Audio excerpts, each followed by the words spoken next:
If your fire is on, he can't get to you. He can't overcome you if your fire is on. In 2 Kings chapter 2, the king of Israel sent his soldiers to command Elijah to come down from the mountain. Why? They want to intimidate him and possibly quench his fire. This implies actually extinguishing his fire. But Elijah, being a man of the Spirit, refused to allow himself to be called down from the height God has taken him to. He refused. There are too many things to wage war to draw you down from the fire. You just prayed 1 hour, you just prayed 2 hours, and your mind is boiling and your heart is boiling with so much passion and desire for God. But here comes your friend. Here comes a movie. Here comes something distracting, and then you are giving attention to that distraction. What happens next? What happens next? The fire begins to go down and begins to go down. You just finished 3 hours of prayer, but somebody comes to provoke you on a phone call and then tell you some things you don't want to. So annoying things that your heart, it tossed you in a way that you could not accommodate. And then you're reacting and forgetting that the devil has come to kill, to steal. And before you are done reacting and manifesting your masculinity, the energy will have depreciated. What you have built will have gone. The fire quenched after 1 hour of talk, of annoying, expressing your anger. For our wrong to work it, not what? The righteousness of God. And by the time you are done manifesting your self-will, the fire will have come, will have been put out. Yes, they have called you down from the height. They have called you down from the place of fire. A movie can call you out too. You now see a seasonal movie that begins to take your time. You now get into Facebook and you keep scrolling from one real movie to one reel to another. From those videos, you click on this one, you watch this one, you scroll up, another one pop up, you scroll up, another one pop up, and your time, there is a quest, there is something in your spirit, there is a flame. Because when the fire is going out, there is always a symptom, a signal, a sign. And then there is a summon in your spirit to go rekindle. But that's when you will bash into things that seem so interesting. You screw up, you see another interesting movie. You screw up, you see another interesting story. You screw up, you see another funny thing. You screw up, you see another object. Then that thing that is moving you, that is pulling you to pray, it will gradually die down until you won't find it will fizzle out. Because the Spirit of God will never strive with men. And before you see, you are empty. When you are done scrolling and your data gives you signal that he's finished, your eye become clear. And when your eyes is not clearer, you try to go back to the place of prayer. You can't find the Spirit, he's gone. And your fire become coals all through that period.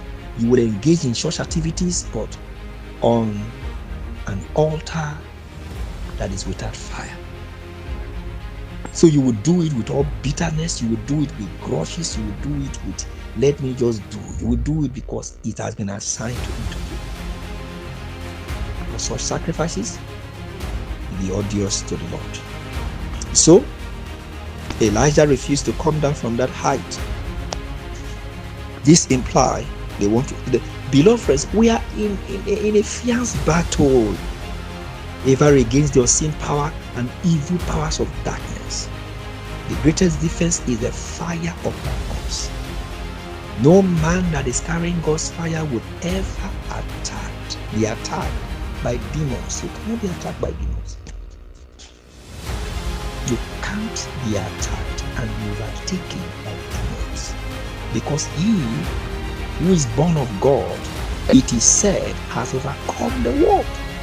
For he said, for we are more than a conqueror. He said that we are joint heir with Christ. And Christ is the head of all principalities and powers. So it will be an irony to be defeated by principalities, by demons, It's a lack of fire that can make that a possibility. No one that is carrying God's fire will ever be attacked. Before the devil attacks, he often labors to extinguish the fire upon the individual's life. Before he can get to you, the first labor of the devil is to ensure he quench the fire first. Because if he doesn't quench the fire, he can't get to you. And many of us, our fire has been extinguished. Has been put out, has been stopped, has been quenched. That's why the devil is getting to you now. Saul came under demonic oppression when the devil extinguished his fire. Samson was brought under the bondage of his enemy when his fire was put out. Judah, after he has left the fire to be put out, could be deceived in selling Jesus and killing himself because there is no fire. Beloved, God's fire is your surest defense. In this warfare, it is deadly to live a fireless life for any reason. Somebody went to shop, went to work, and come back with an arrow, fired arrow in your leg, and come back with paralysis. But you went to work, you just walk, and you come back paralyzed. That is a lack of fire in one's life. You believe it? It's lack of fire. When fire is not in your life, you will always be a victim of every evil the enemy is orchestrating.